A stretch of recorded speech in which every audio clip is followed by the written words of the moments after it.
Hi, so in this presentation, I'm going to talk about a proposed government policy and how it's going to impact the economy.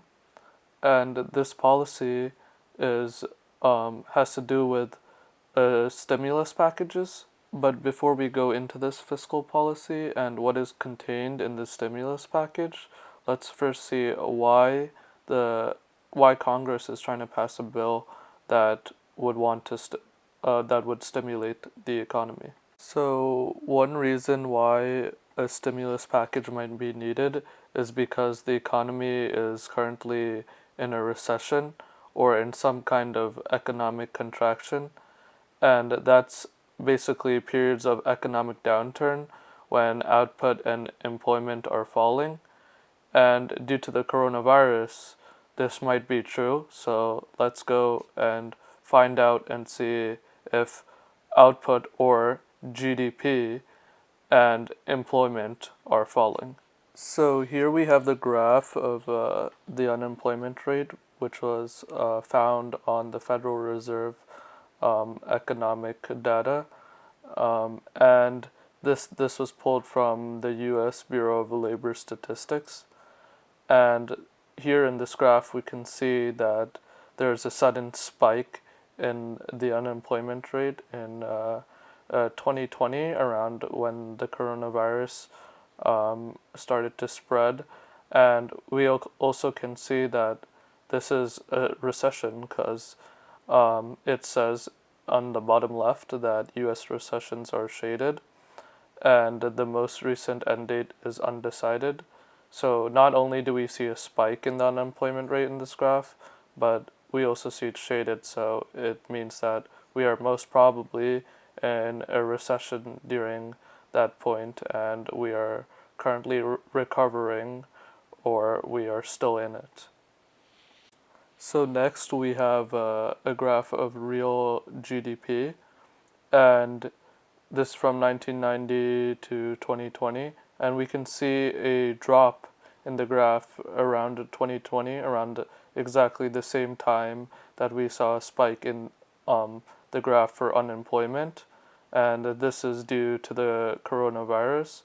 And because we saw a spike in the unemployment and a drop in the GDP, this satisfies both conditions that we are in some kind of economic, or we were, or are in some kind of economic contraction or downturn. So now that we know that we are in economic slump, there are really only two options here, and they come from two different theories, and which is a self-regulating economy and a Keynesian economics. And we currently use Keynesian economics, and so Keynesian economics says economic slumps are caused by inadequate spending and they can be mitigated by government intervention, and that is the reason why we are having a COVID stimulus bill.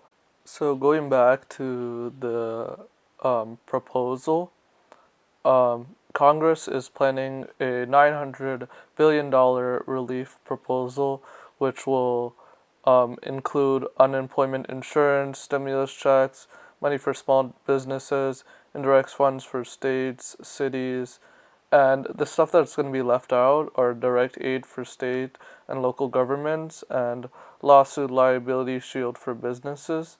And those two are currently out of the relief proposal because they're conflicted upon by both parties, the Republican and Democratic Party.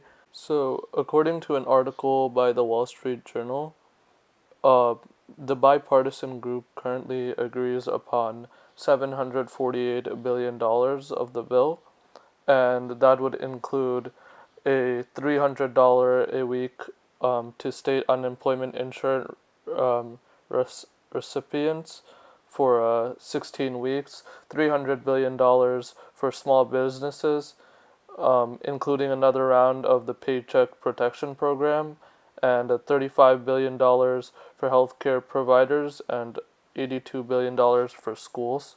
So, how will this fiscal policy help the economy and help it uh, recover?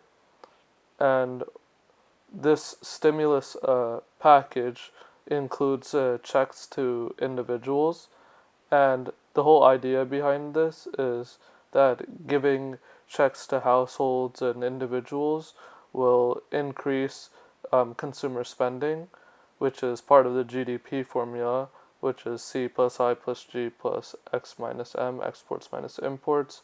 And here we can see that the C stands for consumption, which is based off of consumer spending, and giving checks to individuals will most likely increase consumer spending, which will also increase GDP.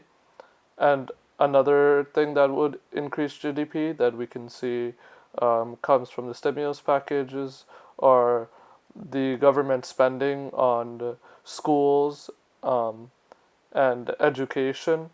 And government spending on schools and education um, would help people get more educated, and it would help people get jobs, which would also decrease unemployment and boost GDP, which is how we can recover from a recession or some kind of economic contraction.